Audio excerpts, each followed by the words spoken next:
Okay, so I think we can have an idea about evolution that evolution means that organisms are always getting better.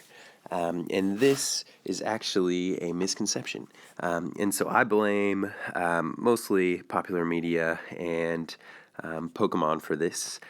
Just like you start off with a Charmander and you go to a Charizard, and this organisms are always just evolving and getting better and better, and that is never stopping. Is kind of a the main idea that some people have about evolution. But I think that a better idea of what evolution actually is an idea of entire populations changing over time. So let's say this is population one, and we've got some dots in this population. Let's say these are flowers. We've got mostly black dots here. We got a few red, just not very many though. They're here, here, here.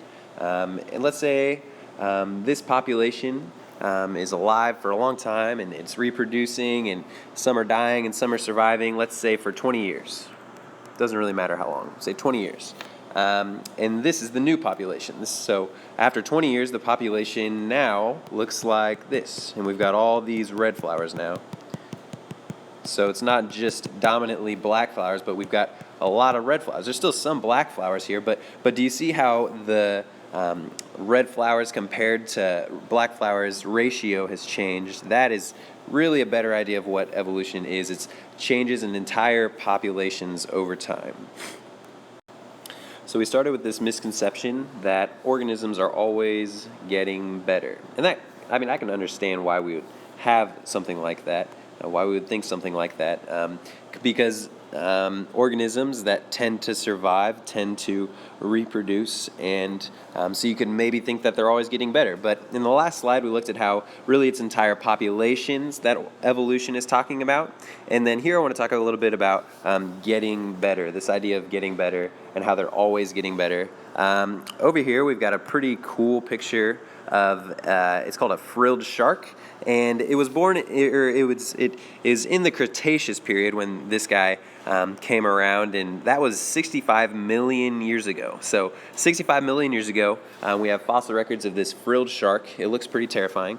And actually, this deep-sea predator, if you read this little paragraph down here, it says that we actually can find it still today. We can find this guy alive today, which is absolutely terrifying to me to think that this is swimming in the oceans. But yeah, so this guy who was around 65 million years ago, we can see in the fossil record is still around today. So organisms are not necessarily always getting better. As long as they can survive, they should be able to persist in an environment and stick around. So this is a sturgeon. This is also pretty wild. He's up to 20 feet long, 19 feet, 7 inches. That's crazy.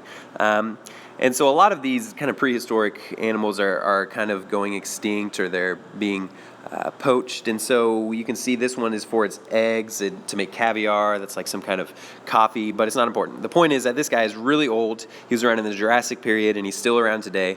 So he hasn't really changed a lot since then. The last one that I want to look at, I looked at this in college a little bit. Oops, sorry. And this is called a coelacanth. So coelacanths were pretty well documented animals or fish in the fossil record, and we can see here that they kind of look like dinosaurs, right? They kind of look old, they're kind of creepy. But recently, in 1938, which believe it or not is recently, they found this fish in the ocean. And since then, we've found more fish like it swimming around in the ocean. And so this fish looks exactly like we saw it in the fossil record. It looks exactly like we would expect it to have looked 65 million years ago when it lived in the Cretaceous period as well. So here's another example of an organism that didn't, quote unquote, get better over time. So evolution is not necessarily that organisms are always getting better, but a better definition, what you guys should think maybe, is that populations are changing over time.